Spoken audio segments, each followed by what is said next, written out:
Swayam Prabha. Digital India. Educated India.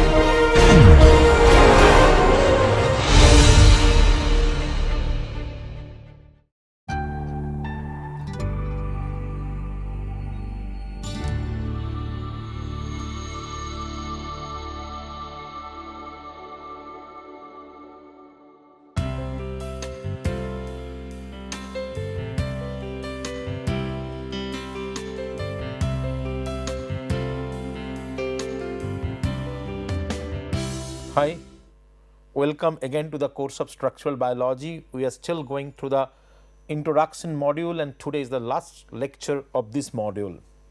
Today we will talk about post genomic era, its effect. We have already talked about how gene sequencing made us convinced and revolutionized the field of biology. We start reading at least one macromolecule, the DNA, and then it leads to the great revolution of biology, the Human Genome Project.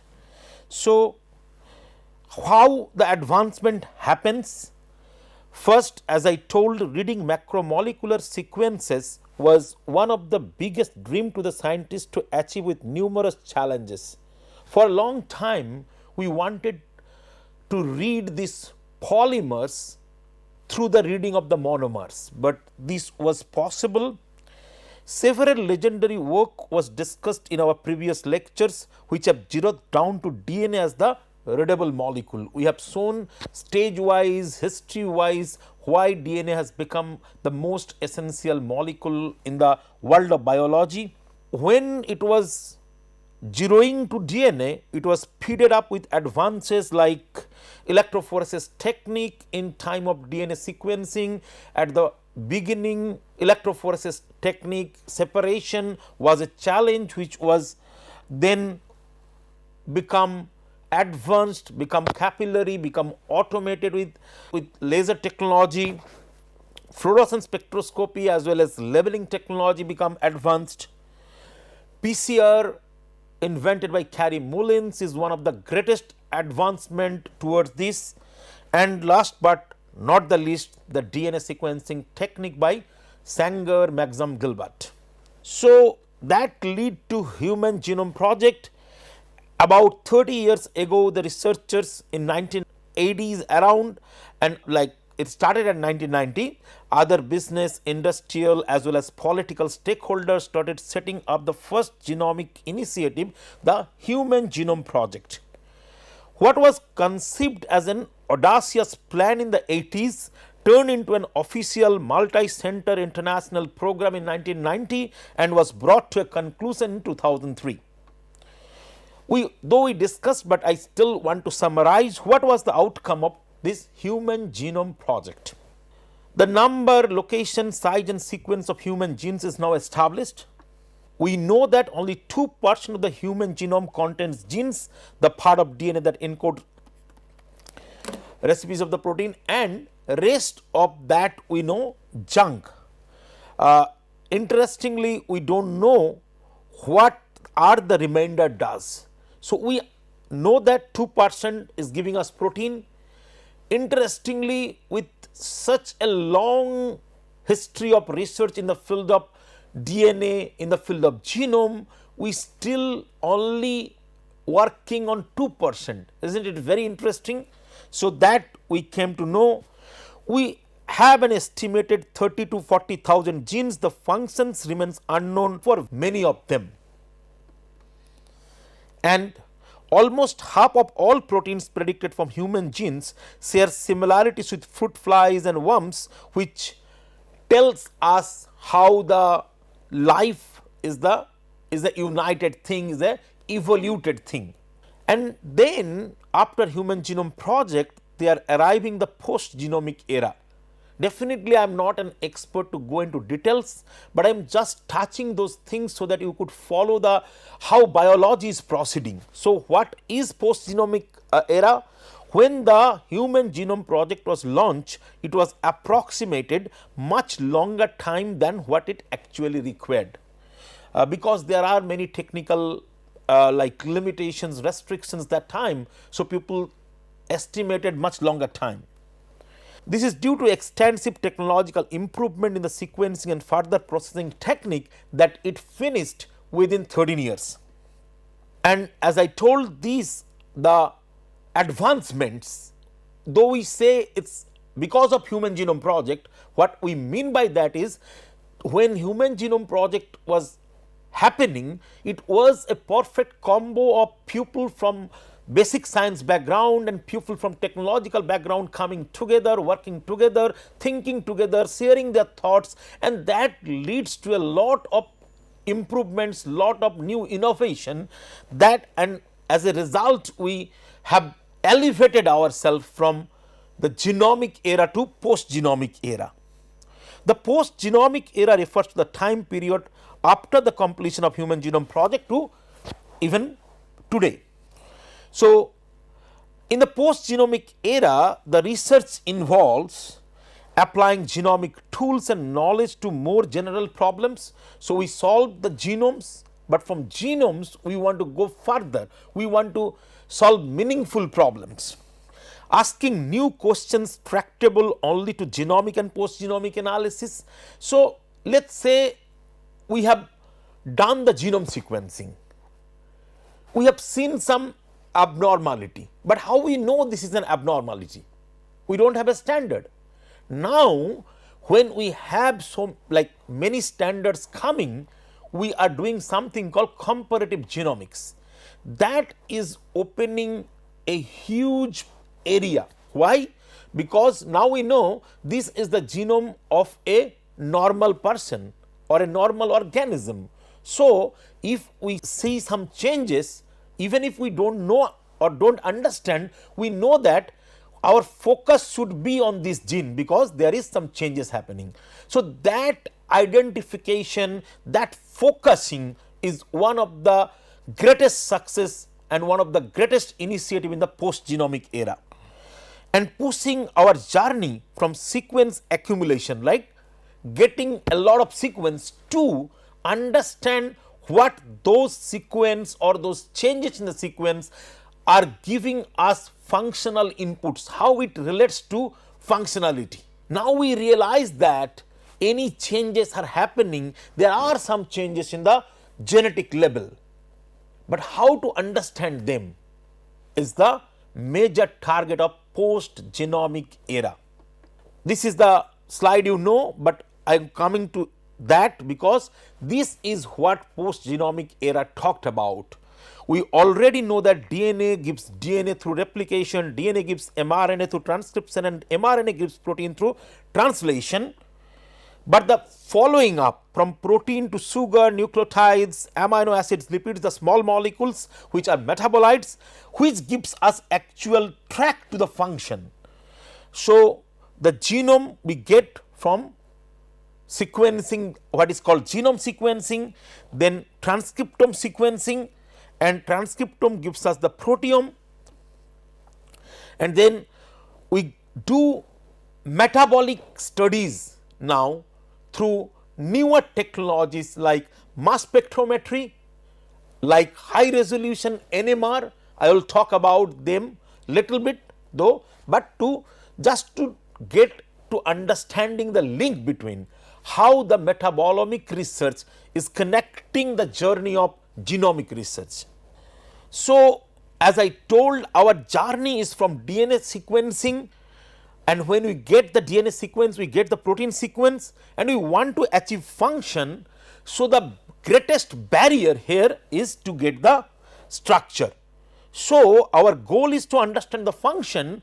Towards getting the function, we need to get the structures, and that is the importance of structural biology. So, the challenges, how to get 3D structures, I was continuously talking about, and we reach kind of in that situation.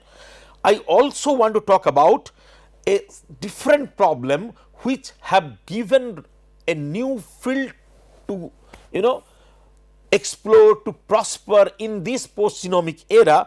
How could we save and communicate with those data? So, now in the era before the genomic sequencing happened, biological studies were very challenging. You were studying biology, so it have challenges of how the molecules are stable or not, how you could reproduce the situation in laboratory condition, how the even the mood of the organisms you are studying are there, how you collect things, all those things were like coming as a challenge. But now after genome sequencing is becoming easier day by day, affordable day by day, data is coming in a huge way, so that actually leads to generation of a field where this data have to be kept in a very proper way. Also, there are different type of data, I will discuss about them, but if you think, you will understand genome sequencing is DNA, ATGC, same as transcriptome, but there is difference in genome and transcriptome, right? Then you come to protein, which is totally different, 20 amino acids. Then you come to structure, which is coordinates. So there are different type of files. You have to save them differently, you have to make them interact between each other, you have to extract data from them, and that huge data give birth to a field which as a whole we call system biology. Yes, this is not a place where I am discussing system biology, but I am talking about the juncture from where I am proceeding towards structural biology, and another journey started which goes towards the management of data and proper communication between the data. This is a very critical thing to understand. So what happened, what God is thinking now, because we told after the genome was sequenced, the code was decoded, God was really worried. So after genome sequencing project, now we have millions and billions of gene sequence, which means we have that many protein sequence known, but we need to know the three-dimensional structures of those protein, how they interact properly, how the protein interact with other protein, how the protein interact with other macromolecules like DNA, RNA, how the protein interact with small molecules like substrates, inhibitors. So that makes God happy, because one genome, many protein, and also many protein behave differently in different situation. So now he is not that much worried, rather he is saying perhaps I do not need to change the password even now, because humans still have a dynamic proteome code to break. They cannot hit a moving target. So who are the biological macromolecules which could be studied and explored? Are DNA, RNA and protein. All are important, but protein is the most important macromolecule. Why? Because if you see, proteins are functional. Protein actually talks about what or how we walk, how we stay, how the diseases are coming, and more importantly, protein function could only be understood through their 3D structure. And if you look, this is a good example where I have given different proteins. All the different protein have different 3D structures, unique 3D structures. Whereas when you talk about DNA and RNA, they do not have such diversity in their structures. So that and many other factors, which are the topic of our next module's discussion, will show us very clearly why protein structure could be the major focus of structural biology. So what are the challenges we are going to handle? What is the importance of folded protein structure?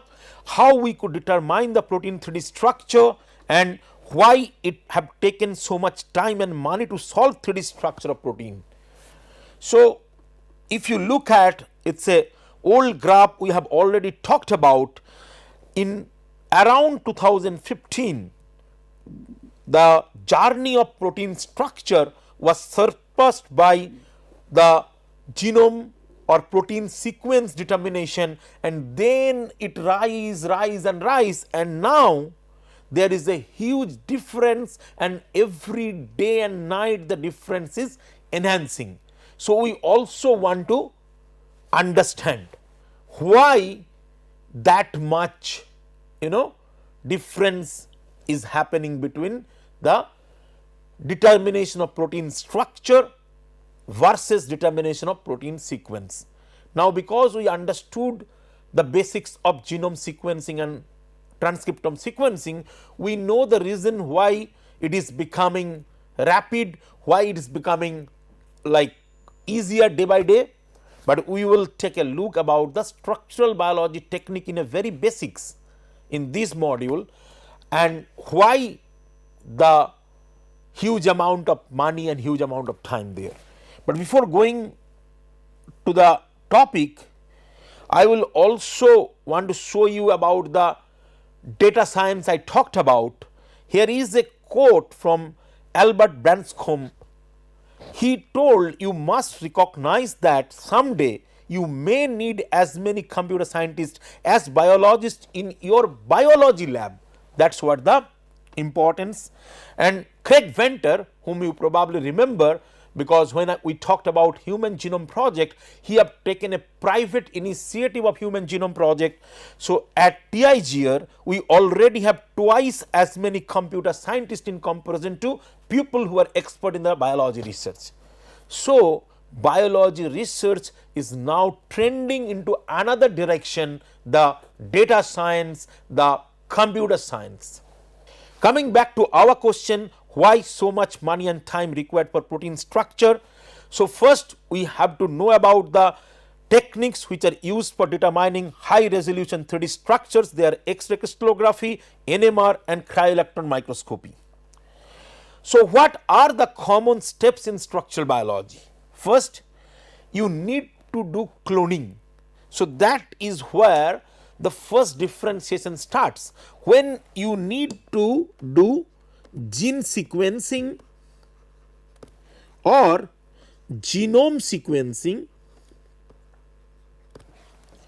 you directly isolate gene or genome and go for sequencing. Whereas, when you want to work with protein, first you have to produce your protein in a exclusive way. I will discuss in detail, but the first part is, for doing protein you have to go back to DNA and you have to do a process called cloning, by which you could produce your protein in a high way. So, cloning is a technique which help you to put your gene with some situations which will help you to control the further proceeding, the overexpression and the purification. These are mostly critical, and these are the differentiable factors which takes a lot of time. As I told, after you do the cloning, it comes expression. So, as I generally say, if you think you want to express a protein, but a protein is, if you want to grow the organism, if it have 5,000 protein, so your protein is, the chance of producing is 1 by 5,000. This is a critical factor, if you have to understand that. So, cloning is the technology which is pushing towards the expression of your protein. And then you need purification.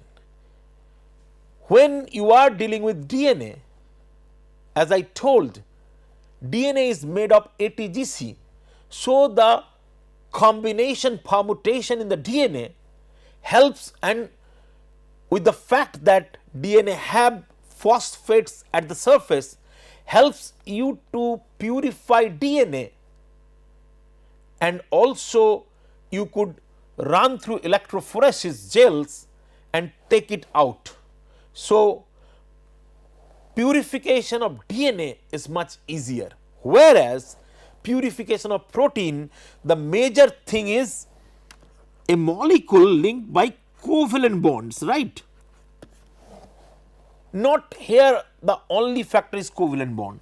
In protein, you have to give the importance of non-covalent bonds like hydrogen bonds, salt bridges,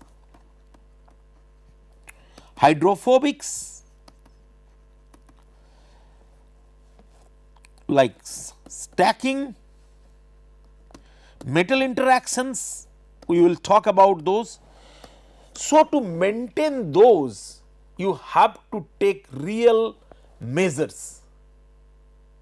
So, that is the first step even before you enter in the determination technique. Cloning, expression and purification would make a significant difference in time and cost.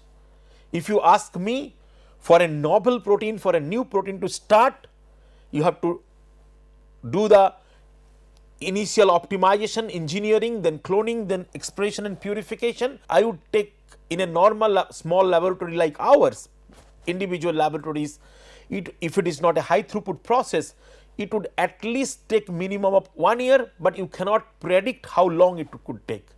So, that is one of the biggest challenge towards the journey of protein sequence to protein structure, is to prepare the protein in a purified way.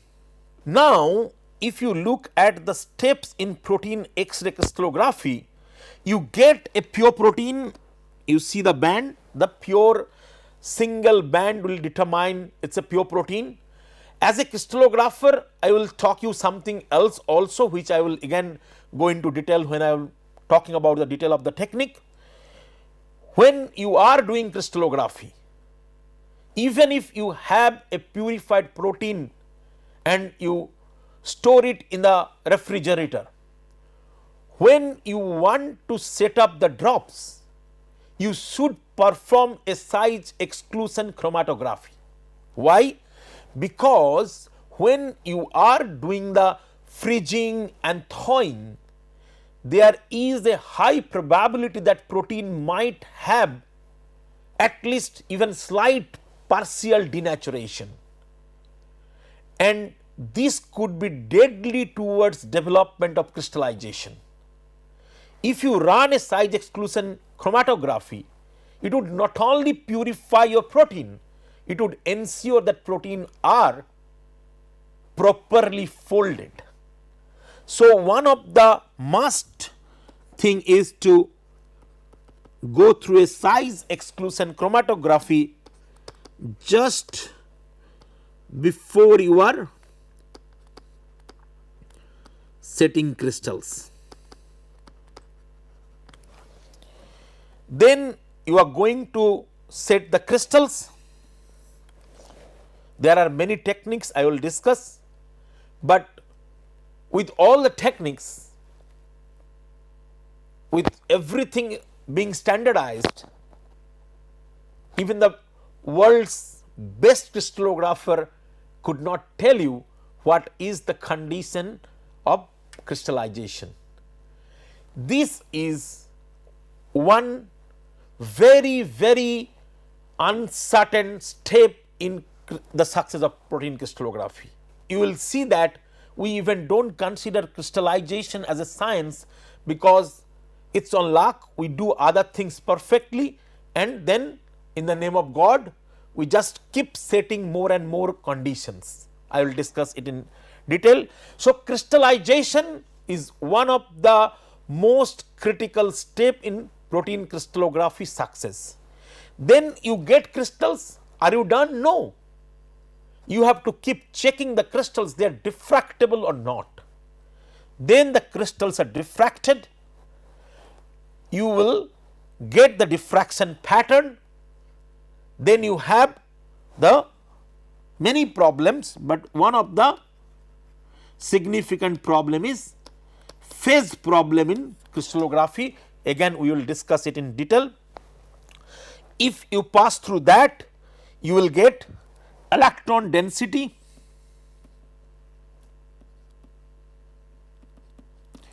then you will go to build the model, and finally you would get the refined model. So, many steps, many challenges. Coming to the second method, nuclear magnetic resonance. In nuclear magnetic resonance, you need a labeling with the odd numbers like H1, C13, N15, P31, and it detects and assigns the chemical shifts of atomic nuclei with non-zero spin. So, because of the odd number, you get chemical shift, and from there you detect. The shift also depend on their electronic environment identities and distances of nearby atom. I will go in detail, but just to say that suppose you have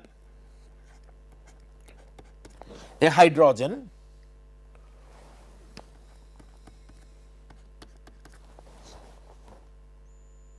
and another hydrogen. So, these three hydrogen are in the same chemical environment.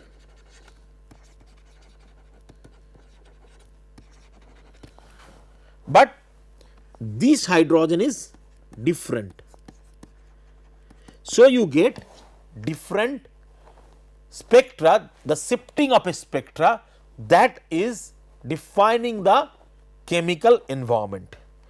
The system could be tuned to look at specific feature at the characteristic spin moment, and then you could also get the coupling where you have two hydrogen in a certain distance, you get nuclear overhauser effects. We will discuss about all those basics, how the spectras are developed, and why I am talking about hydrogen or proton, because it gives you the natural like non-zero spin.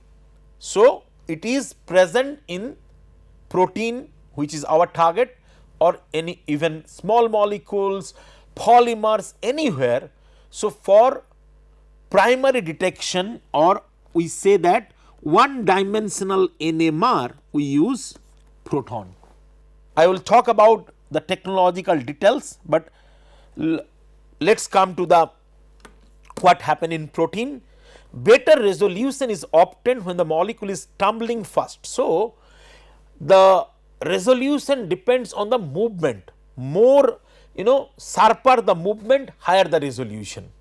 For small molecule it is not a problem because they are small. So, they in the solution they tumble fast. But when it comes to protein, here the problem starts. First of all, it must be soluble at very high concentration, and it could not be aggregate, and after that there is a restriction of molecular weight.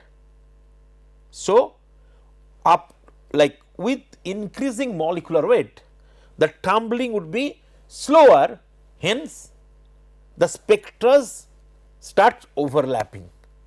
So, NMR have a problem of going into higher molecular weight protein structure determination, but it have certain advantages also, and we will discuss that later.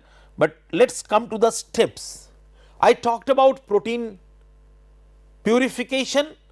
Protein purification gets even more complicated because here you have to use the isotopes. What is the isotopes? Remember I talked about we need those. So, this is natural, but they are not natural. C12 is natural, N14 is natural, and P32 is natural. So, you have to grow them in presence of those isotopes, and that makes two very like certain things. One, it would be very costly because you have to grow them on a solution filled with those isotopes, and growing with those isotopes, the protein production might be lessen, reduced, or even protein could not at all produce. So, those are the extra challenges. Again, you need the purified protein in very high concentration. Then you come to data collection with NMR. You will collect different dimension data, 1D data, 2D data, 3D data. I will try to explain everything. So, different dimension data collection, then coming to data processing, and finally the model. Okay. Coming to cryo-electron microscopy. Cryo-electron microscopy is a type of transmission electron microscopy that allows for the specimen of interest to be viewed at cryogenic temperature. X-ray is a diffraction, NMR is a spectroscopy, cryo-electron is a microscopy. Three techniques, three different ways, all contributing to the structural biology. Cryo-electron started with really low resolution, but following years of improvement, the cryo-electron microscopy has become a very valuable tool for viewing and studying the structures of various biological macromolecules, and especially it draws current attention due to recent developments. Now people are getting structures at extreme high resolution.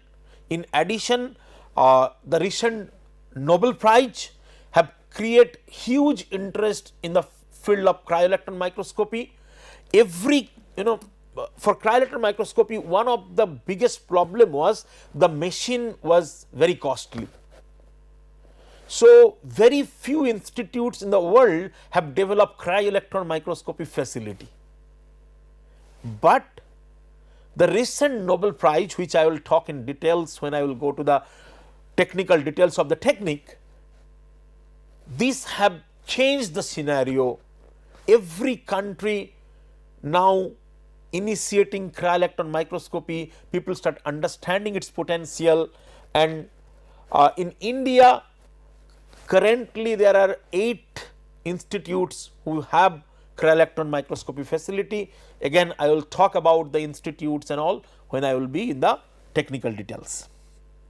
So, while cryo-electron microscopy encompasses a number of experimental methods, it could image intact tissue sections, imaging plunge frozen cells, image intact viruses, and image macromolecular assemblies like ribosome. So, as I told, when we are talking about protein crystallography, it is very efficient, provide very high resolution crystallography from its starting time, but somehow it is restricted to the proteins.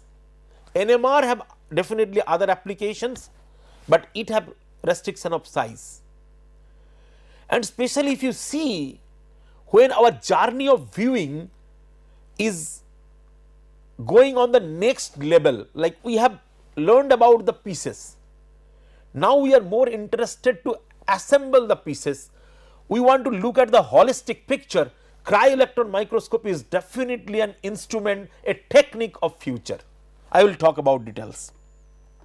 Steps: sample preparation, then the sample will be going to grid preparation, the grids it would be frozen, and then the grids will be coming under the microscope, and the thinner sections would be collected, image would be collected as a 2D image, and then the different 2D images would be matched, aligned and averaged, which will give a 3D map, and that 3D map would be refined to 3D model. So, I talked about these 3 techniques. Now come about the time and money.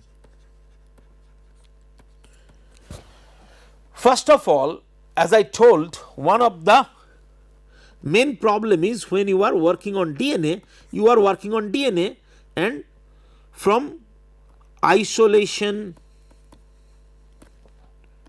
purification, much easier. Whereas when you are working in protein, you have to go back to DNA. You have to work on the DNA so that it could express, because for DNA, if you get a very tiny amount, you don't care, because you have carry-Mullin's PCR which will enhance the amount of DNA as much as you want. Here you have to use biological systems which will help you to grow. So what you will use? Obviously the first choice would be prokaryotic system like E. coli, but sometimes there are proteins which could not be expressed or could not show the required post translational effects, modifications. When you are working with those proteins, you have to go to eukaryotic systems. Your challenge would be even more with the increasing price of the media, maintenance of the cells and all these things. So the cloning, overexpression, purification is a big problem. Also, when you are dealing with eukaryotic cells, you have to continuously reproduce them. So you cannot stop your lab in any natural calamity, in any reason. You have to keep reproducing if you want to continue them. That is another challenge. Then, so this is a challenge for all the instruments. Then talking about crystallography. The first challenge, as I told, is crystallization. Nobody understands how long it would take. Nobody knows which condition would be favored. A lot of research happened on them. A lot of statistical data people have explored. People have developed, screening set. Definitely Hampton have the monopoly, but currently there are new companies are coming with their research oriented kits. But at the end the scenario is kind of same. You have to keep trying. So crystallization is one of the major challenge, but then there is also phase problem, also problem of tiny crystals. All of them keep things time consuming, and all of them are bringing more money to the system. Then you have good diffraction or not. What is X-ray source? A few countries are lucky, and I will talk about the complete list, with their synchrotron facility where the X-ray source is much stronger. But if you look at other countries, rest of the world, the scientists have to depend on home sources which are not as powerful as the synchrotron sources. What is the problem? If you get a tiny crystal which could be diffracted and you could get data to solve it in a synchrotron source, you might not do that in the home sources. So those challenges are also there. Making them together, at an average it takes 3 years for one protein structure to be solved.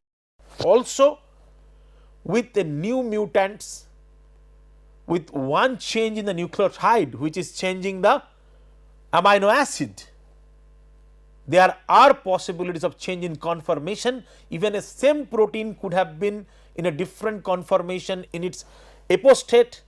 With the addition of different ligands, would have different interactions. So you need to solve the structures of each and every candidates. That is the another challenge. Also, synchrotrons are very expensive, but if you talk about home sources, that is also costing 3 to 5 crore. All these added up to time and money. Coming to NMR,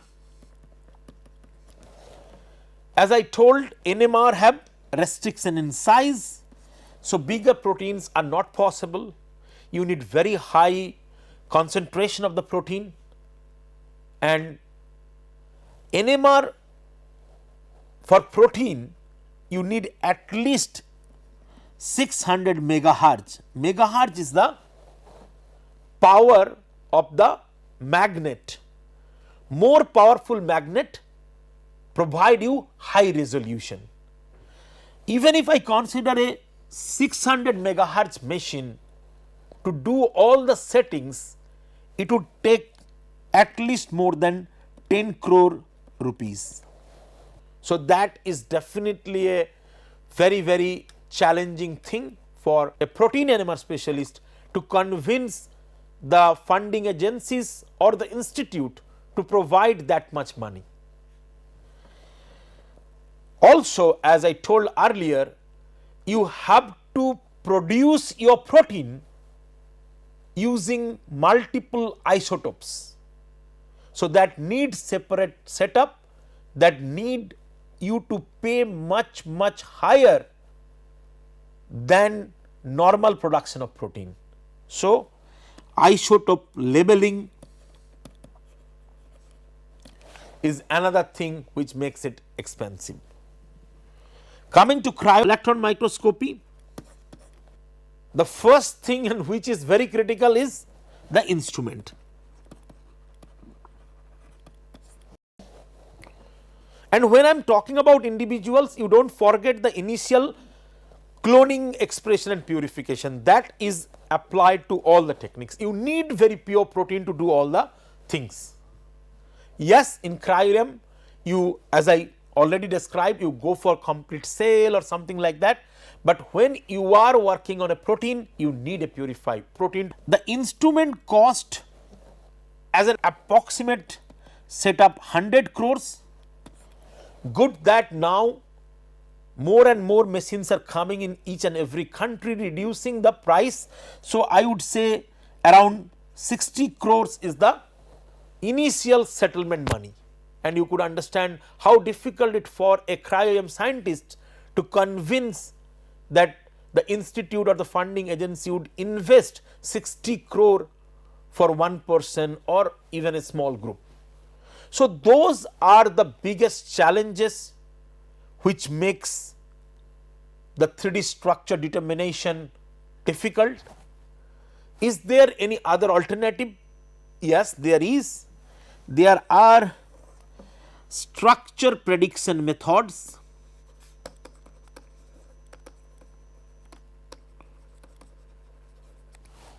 Theoretical structure prediction, homology modeling, threading and ab initio. I will talk about them in details in the protein section and structure determination section. Now a lot of talking is happening on AI based structure determination. Foldit have initiated, and now very recently AlphaFold have showing prediction of structures nearly at the level of experimental structures. So yes, we will, it is not the course to discuss about them in details, but I will definitely introduce how and why they are working. And though people are thinking that this is the end of structural biology techniques, I will talk about what are the things where it could be utilized further and challenges further. I will finish this module with thing I talked in the first lecture of this module. There is a need of merger between basic sciences and biological sciences, and that initiative was coming when DNA research was going into advancement, and I invited all of you to talk about these marriages, and I have my own way to explain the marriage. In reality, I consider this merger as a marriage between basic science and biology. I consider this as a typical Indian marriage because here two fields who are completely unknown to themselves coming together. They used to hate each other in normal situation. Basic science have their own ego, biological science have their own conventions. So, normal situation was not very friendly, and this is the first experience of live together with such an opposite entity. Definitely I am talking about a typical Indian marriage of my generation.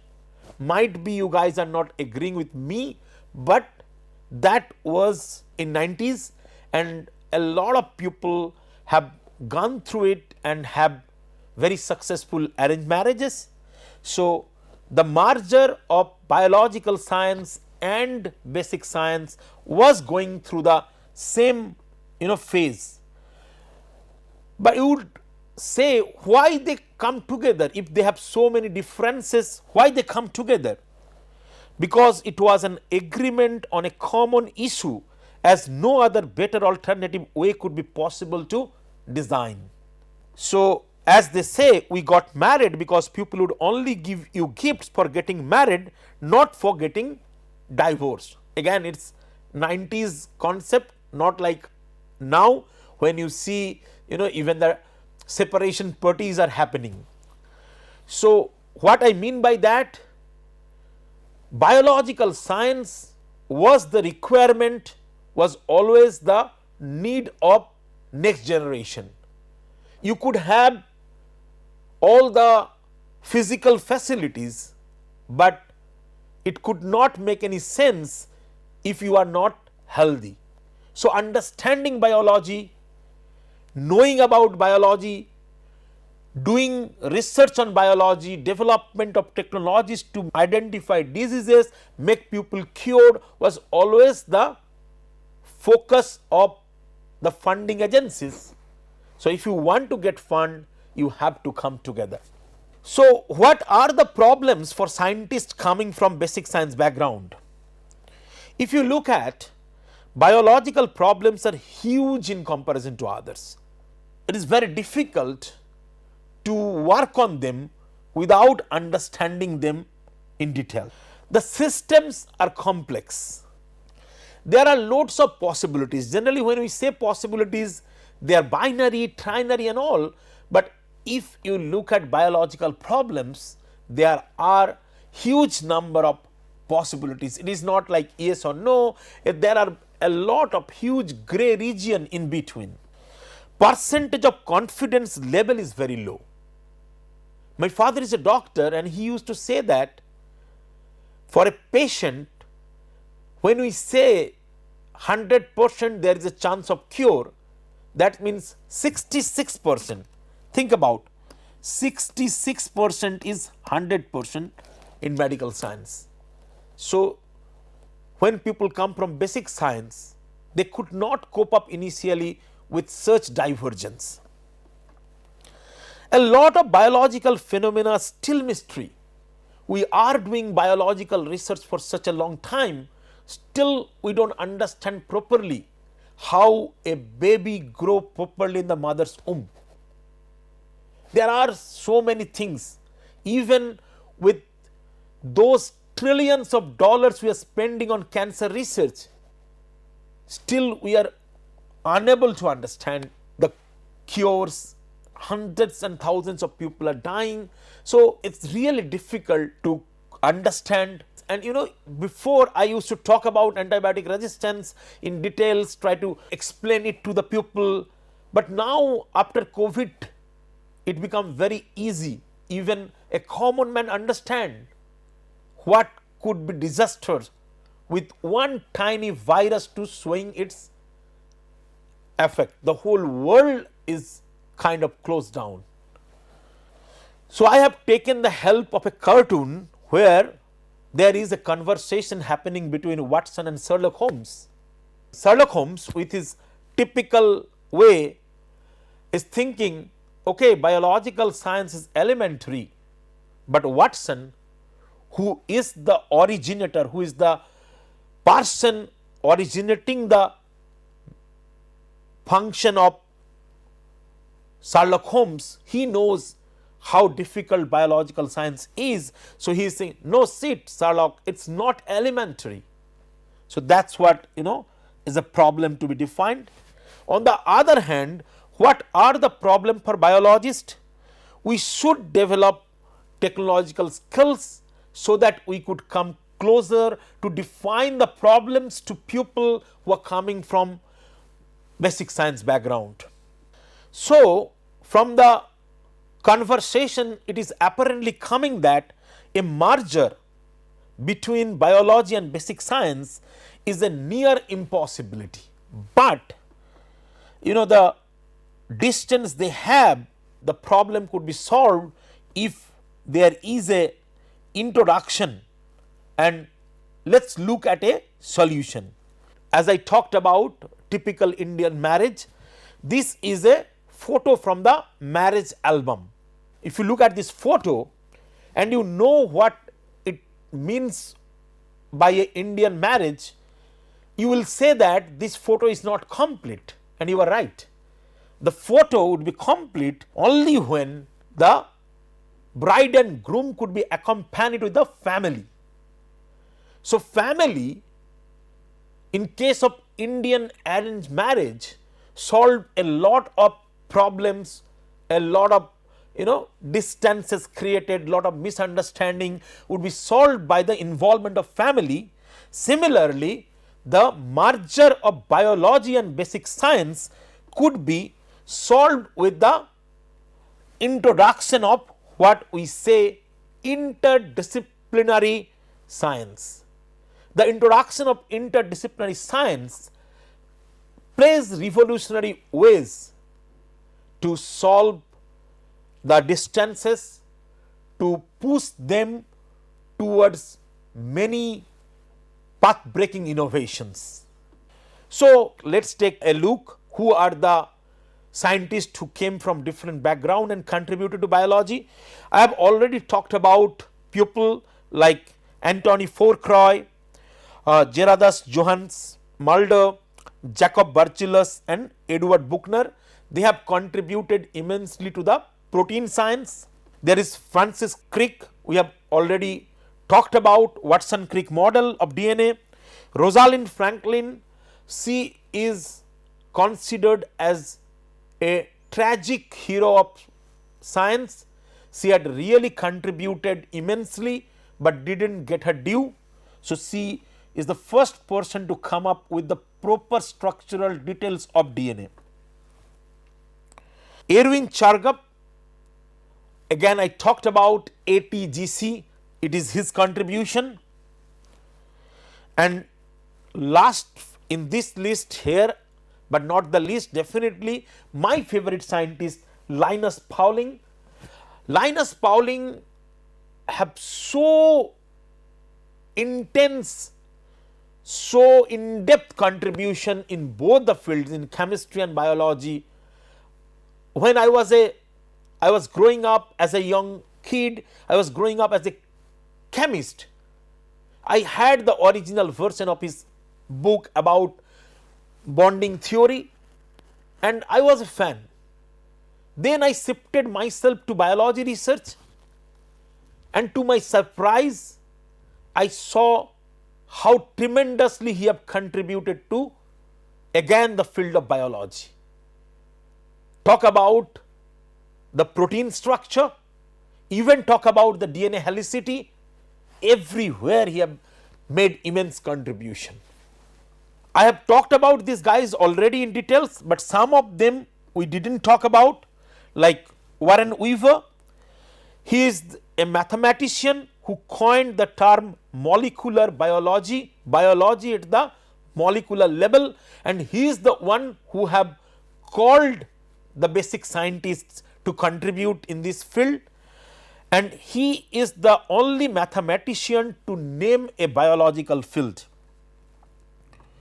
William Astbury, he is a physicist. He did a leading study of macromolecules by X-ray crystallography for studying structure of fibrous protein like keratin and collagen, and initially described the structural details of DNA in late 1930s, which have inspired Pauling, Watson, Crick to come up with the structure. So, Astbury have immense contribution. Maurice Wilkins, he was the mentor of Rosalind Franklin, and he is the one who took an early rough X-ray photograph in 1950. Raymond Gosling is a physicist.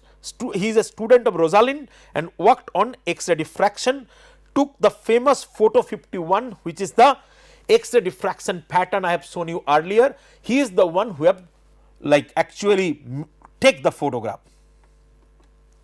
Another two people, Jerry Donahue and John Gulland. Jerry Donahue is a theoretical chemist and John Gulland is a biochemist. They have provided the correct chemical information and advices to Watson and Crick for the DNA structure determination. Very excited to talk about Gopal Samudram Ramachandran, a physicist who have immense contribution. He is an Indian scientist, and Ramachandran plot, which I will talk in details, is one of the significant contribution towards the understanding of protein structure. How Ramachandran and his group have developed the science, the hypothesis of protein structure just based on the dihedral angles would really excite a young researcher towards higher science. And you would be even amazed when you see what are the basic instrumentations they have used. I would definitely talk about Gopal Samudram Ramachandran and Ramachandran plot in details. Also, we cannot ignore the discovering of triple helix structure of collagen by him. Another Indian scientist, Jagdish Chandra Bose, was a physicist, and he was the only physicist you could say who have contributed to the field of plant botanical science. He was pioneered in physics as well as plant science. He did the main research on microwave and radio wave refraction and made the first wireless radio signal detector. It was the primitive model of radio made by Guglielmo Marconi. He was also invented crescograph, a device to study the growth and stimuli response in plants. With this, he have proved the first time that plant also respond and they have a life. Coming to John Haldane, he is a biostatistician mathematician who worked in the field of genetics and have a number of hypotheses. Stanley Miller, a chemist, Harold Urey, a physical chemist, they have done Urey-Miller experiment. These have shown us the origination of life, how life is originated could be explained by the Urey-Miller experiment. Samuel Banzer and Max Delbruck, who are physicists later turns into biophysicists, worked independently on first genetics and mutation.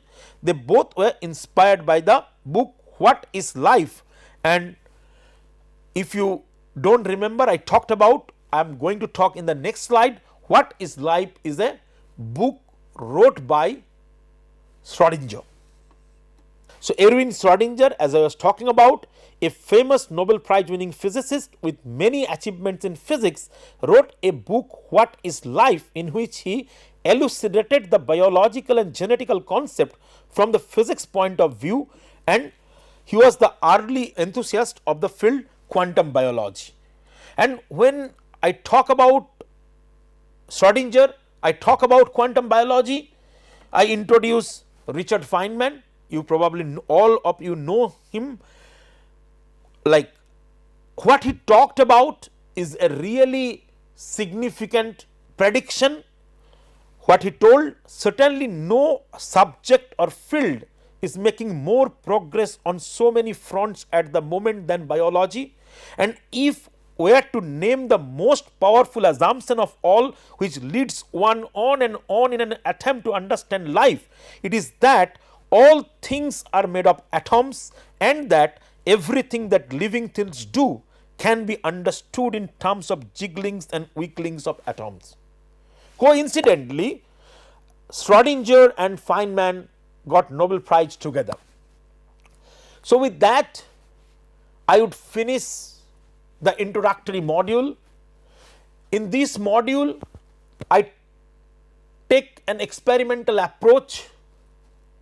I have tried to link the history of biology with the advancement of DNA studies, how structural biology is contributed, and why or how the DNA research advancement leads to genome projects, genome sequencing, revolutionize the field of biology, but also produce a tremendous pressure on structural biology, help structural biology to grow in its way. In the next module, I will talk about the details of protein, how the protein sequence developed from amino acids, what is the chemistry, how the primary sequence of protein is converted to secondary structure, tertiary structure and quaternary structure, how it folds, who are the initial contributor to understand protein folding, how the protein folding is happening, what are the bonds, the non-covalent bonds we are talking about, in details of that, how the protein folding is documented with a rule where Ramachandran and all are coming, how the protein structures are divided into domains, what are the importance of them, and overall how protein with its different structures try to play the role in different function. All of them could be discussed in the next module, proteins. With that, I thank all of you for listening. Thank you very much.